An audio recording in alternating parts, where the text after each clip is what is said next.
I'm standing behind the McWhirter Library where we have about 11 or 12 tigers lined up. And as you can see, this tiger looks completely normal at first glance, but if you take a closer look, you'll see the tongue is completely missing out of its mouth. This is because it was allegedly stolen. After painting over these walls not once but twice, the University of Memphis finds itself in the same position. Vandals have struck again, painting hateful messages and indecent pictures on the walls of Jones Hall, and the University of Memphis is not happy about it. Commissioner Brooks wants the Memphis community to stand up against juvenile court and be aware of certain things that are happening to the African American children.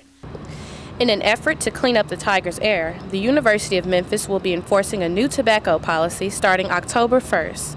This policy states that tobacco use is not permitted in any of U of M owned or leased property. This means students are not allowed to smoke in their cars, on their way to class, or while waiting on their classes to start. The university has assigned 2 designated areas on campus that will be reserved for students to smoke.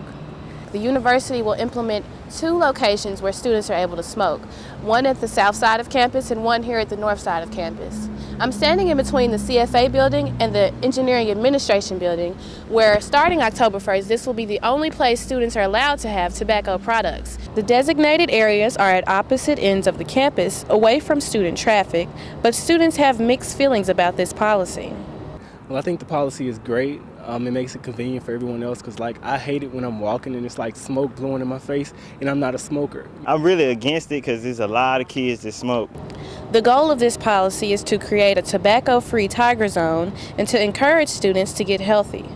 Violations of this policy by faculty, students, or visitors will be brought to the attention of police services.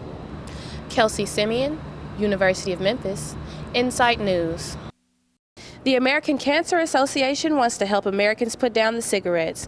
The Great American Smokeout will be held this year on November 15th. The whole idea of the day is to get Americans to stop smoking for a day or to quit altogether. This is the 37th Great American Smokeout Day hosted by the Great American Cancer Society, yet 45 million Americans still smoke. More than half of those smokers have attempted to quit, and Chris Whitten, being one of them, says he's attempted several times over the past few years. At age 16, Whitten started smoking because he said it allowed him to take more breaks at work. Eventually, he formed a habit, and now he thinks of himself as more of a social smoker. Back in February, he had to put down the habit, but he picked it back up shortly after getting an internship. The stress from being a managing editor for the Daily Helmsman is one reason why Whitten has such a hard time quitting. But a lot of the times, I find myself in the newsroom, like, hey, I need a break. Come on down, let's go smoke a cigarette together. And we sit there with the smoking ban going on. It's a lot harder to find a place to smoke, but I choose the back patio behind the Lehman Journalism building.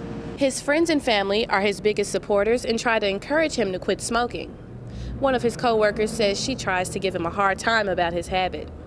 We'd go out and he would buy a pack of cigarettes, so we would always tell him, you shouldn't be buying that. Whitten's grandfather recently became ill due to 55 years of smoking, which is why this Smokeout Day, Chris Whitten is making an effort to quit. Kelsey Semien, University of Memphis, Insight News.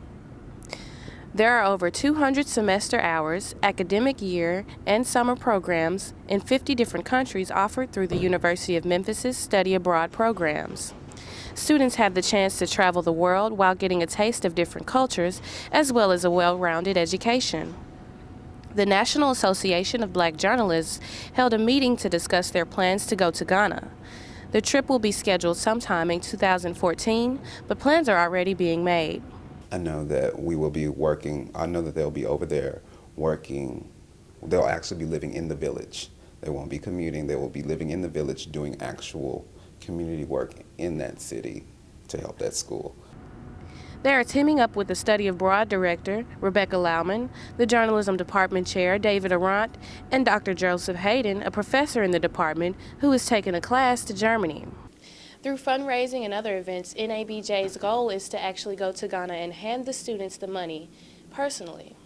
This way, they can meet the students and interact with them and actually live in the village. If you would like to help donate money to the school in Ghana, look out for fundraising events that will be held on campus in the up-and-coming semesters. Kelsey Semien, University of Memphis, Insight News.